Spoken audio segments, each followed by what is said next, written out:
Hi friends.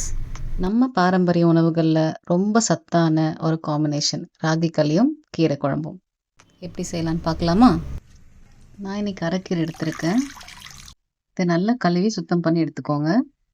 இன்றைக்கி நம்ம குக்கரில் தான் செய்ய போகிறோம். ஒரு கட் அளவு நான் கீரை சேர்த்துருக்கேன். ஒரு கைப்பிடி அளவு துவரம்பருப்பு சேர்த்துருக்கேன். 6-7 பல் பூண்டு சேர்த்துக்கோங்க.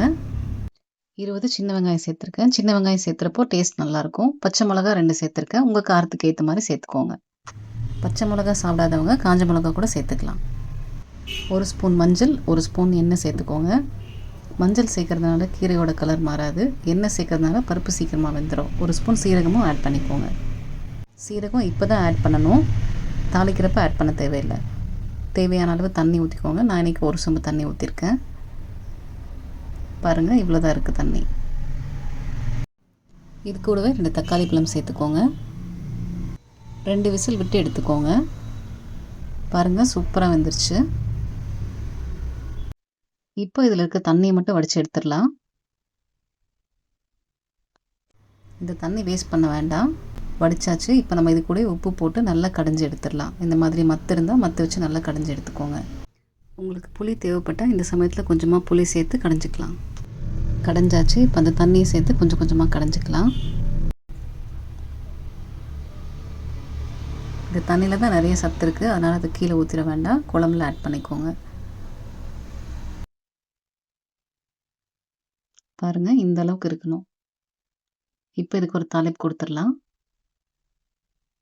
தேவையான அளவு எண்ணெய் ஊற்றிக்கோங்க.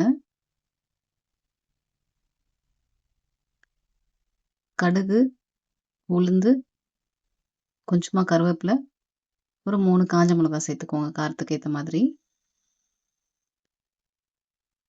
கூடவே பெருங்காயத்தூள் கொஞ்சம் சேர்த்துக்கோங்க. அவ்வளோதான். நல்லா கலந்து விட்டு அந்த குழம்புல இதை ஊற்றிக்கோங்க.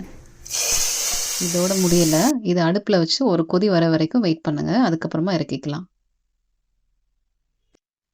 இந்த மாதிரி செஞ்சு பாருங்கள், குழம்பு ரொம்ப டேஸ்ட்டாக இருக்கும். பாருங்கள், கீரை குழம்பு ரெடி ஆயிடுச்சு. இப்போ களி செய்யலாம். நல்ல கனமான ஒரு பாத்திரம் எடுத்துக்கோங்க. நான் இன்னைக்கு 4 கப் அளவுக்கு தண்ணி சேர்த்துக்கிறேன். இது கூடவே 1 கப் அளவுக்கு வடித்த சாதம் சேர்த்துக்கிறேன். உங்கள்கிட்ட வடித்த சாதம் இல்லை அப்படின்னா பச்சரிசி இது கூட சேர்த்துக்கிட்டீங்க அப்படின்னா சீக்கிரமாக வெந்துடும். அப்படி இல்லைன்னா ஒரு 1/2 கப் அளவுக்கு சம்பா ரவை சேர்த்துக்கலாம், கோதுமை ரவை. இப்போ இதுக்கு தேவையான அளவு உப்பு சேர்த்துக்கோங்க. நான் இன்றைக்கி 2 கப் மாவு சேர்த்துக்கிறேன். நல்லா கொதிச்சதுக்கப்புறம் தான் சேர்த்துக்கணும். வெறும் மாவு களி வச்சும் செய்யலாம், ஆனால் இதில் சாதம் அல்லது ரவை சேர்த்து செய்கிறப்போ களி நல்லா சாஃப்டாக இருக்கும், கட்டிகள் அதிகமாக வராது. அதுக்காக தான் இந்த சாதம் சேர்த்து செய்கிறேன். மாவு போட்டு 10 நிமிஷத்துக்கு அப்படியே விட்டுருங்க. இன்னொரு சைடு 1 டம்ளர் அளவுக்கு தண்ணி சுடுதண்ணி வச்சுக்கோங்க. அது பின்னாடி யூஸ் பண்ணுறதுக்காக வச்சுருக்கேன். பாருங்கள், நல்லா பொங்கி வந்துருச்சு. 10 நிமிஷம் ஆனதும் நல்லா மேலே பொங்கி வருது. இந்த சூட்லேயே இந்த மாவு நல்லா வெந்துடும். இப்போ இதை நம்ம நல்லா கலந்து விட்டுக்கலாம். இப்போ கலக்கிறது மட்டும்தான் உங்களுக்கு கொஞ்சம் கஷ்டமாக தெரியும். நல்லா கலந்து விட்டுட்டே இருங்க. அந்த கட்டிகள் எல்லாத்தையும் உடச்சி விடுங்க. இந்த களி செய்கிற துடுப்பு இல்லைன்னா மத்தோட பேக் சைடு வச்சு கூட நீங்கள் பண்ணிக்கலாம். பாருங்கள், இந்த அளவுக்கு நல்லா கலந்து விட்டுட்டே இருங்க. ஸ்டார்டிங்கில் எவ்வளோ தண்ணி இருந்தது, இன்னும் போக போக நல்லா கெட்டி ஆகிட்டே தான் வரும் களி. நல்லா கலந்து கொடுத்துட்டே இருங்க.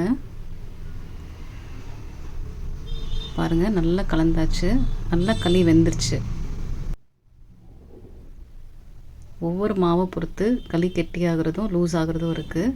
இன்கேஸ் களி ரொம்ப கெட்டி ஆயிடுச்சு அப்படின்னா கொஞ்சமாக தண்ணி ஊற்றி ஒரு 5 நிமிஷம் வேக விட்டுக்கலாம். தண்ணி அதிகமாக இருந்ததுன்னா இது கூட கொஞ்சமாக மாவு சேர்த்துக்கலாம்.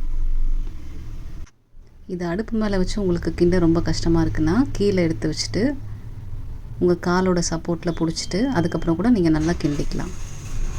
அது இன்னும் கூட உங்களுக்கு கொஞ்சம் ஈஸியாக இருக்கும். இப்போ பாருங்கள், எனக்கு களி கொஞ்சம் கெட்டியாக இருக்க மாதிரி ஃபீலாக இருக்குது. நான் அதனால் ஒரு சின்ன டம்ளர் அளவுக்கு தான் தண்ணி ஊற்றிருக்கேன். சுடுதண்ணி தான் ஊற்றணும். இப்போ லூஸ் ஆயிடுச்சு பார்த்தீங்களா? இப்போ ஒரு 5 நிமிஷம் மூடி போட்டு வேக வச்சுக்கோங்க. பாருங்கள், நல்லா வெந்துருச்சு. 5 நிமிஷம் ஆயிடுச்சு. இந்த மாதிரி கீழே பார்த்தீங்களா பிரிஞ்சு வந்திருக்கு பாத்திரத்தோட ஒட்டாமல். இப்படி வந்தாலே நல்லா வெந்துருச்சுன்னு அர்த்தம்.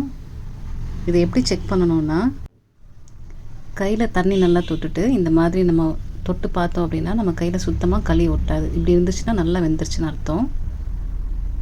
இப்போ நம்ம உருண்டை பிடிச்சிக்கலாம். எவ்வளோ தேவையோ அதை ஒரு பிளேட்டில் ட்ரான்ஸ்ஃபர் பண்ணிக்கோங்க. இந்த மாதிரி இந்த கையில் ஒரு வாட்டி பிளேட்டில் ஒரு வாட்டி இப்படி தட்டி தட்டி எடுத்தீங்க அப்படின்னா ரவுண்டான ஒரு ஷேப் கிடச்சிரும். சூடாக இருந்துச்சுன்னா கை தண்ணியில் நனைச்சிக்கோங்க. சூப்பராக களி ரெடி ஆயிடுச்சு. எவ்வளோ சாஃப்டாக இருக்கு பாருங்கள். நல்ல சத்தான ஒரு ராகி களியும் கீரை குழம்பும் செம்ம காம்பினேஷன். நீங்கள் ட்ரை பண்ணி பார்த்துட்டு எப்படி இருந்துச்சுன்னு எனக்கு கமெண்ட்ஸில் சொல்லுங்கள். அப்படியே நம்ம சேனலை லைக் பண்ணிவிட்டு சப்ஸ்கிரைப் பண்ணிவிடுங்க. கூடவே இருக்க பெல் ஐக்கானையும் கிளிக் பண்ணிக்கோங்க. தேங்க்யூ.